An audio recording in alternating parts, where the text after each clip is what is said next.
പാകിസ്ഥാനിലെ ബലൂചിസ്ഥാനിൽ വിഘടനവാദികളായ Baloch liberation army നടത്തിയ ആക്രമണത്തിൽ 80-ലേറെ സൈനികരും പോലീസ് ഉദ്യോഗസ്ഥരും കൊല്ലപ്പെട്ടു. 5 ജില്ലകളായി 12-ലധികം ഇടങ്ങളിലാണ് ഒരേ സമയം ആക്രമണമുണ്ടായത്. പോരാട്ടത്തിന്റെ രണ്ടാം ഘട്ടമായ ഓപ്പറേഷൻ ഹെറോഫ് 2 ആരംഭിച്ചതായി BLA നേതൃത്വം പ്രഖ്യാപിച്ചു. മാതൃരാജ്യത്തെ സംരക്ഷിക്കുന്നതിനായി പുതിയ ഘട്ടമെന്നാണ് BLA നേതാക്കളുടെ പ്രതികരണം.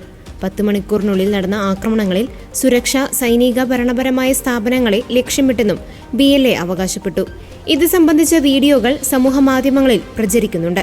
ക്വെറ്റ, നോഷ്കി, മാറ്റുങ്, ഡാൽബൻഡിൻ, കലത്, ഗരൻ, പഞ്ച്ഗൂർ, ഗ്വാഡർ, പാസ്നി, ടർബത്ത്, ടം, ബുലേഡ, മാങ്കോചാർ, ലസ്ബേല, കെച്ച്, അവരൻ എന്നിവിടങ്ങളിൽ ഡസൻ കണക്കിന് സ്ഥലങ്ങളിൽ BLA നടത്തി.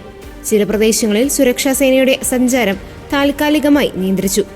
സൈനിക, പോലീസ്, രഹസ്യാന്വേഷണ ഏജൻസികൾ, ഭീകരവാദ വിരുദ്ധ യൂണിറ്റുകൾ എന്നിവയിൽപ്പെട്ട 84 പേർ ഓപ്പറേഷനിടെ കൊല്ലപ്പെട്ടതായും ഡസൻ കണക്കിന് പേർക്ക് പരിക്കേറ്റതായും 18 പേർ പിടിയിലാവുകയും ചെയ്തതായും ബലോച്ച് വക്താവ് BR ബലോച്ച് പങ്കുവച്ച പ്രസ്താവനയിൽ പറയുന്നു.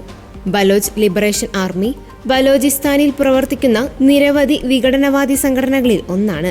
രാഷ്ട്രീയ സ്വയംഭരണം, വിഭവ നിയന്ത്രണം, വികസനം എന്നിവ സംബന്ധിച്ച പരാതികൾ കാരണം പതിറ്റാണ്ടുകളായി കലാപം നടക്കുന്ന ഒരു പ്രവിശ്യയാണിത്.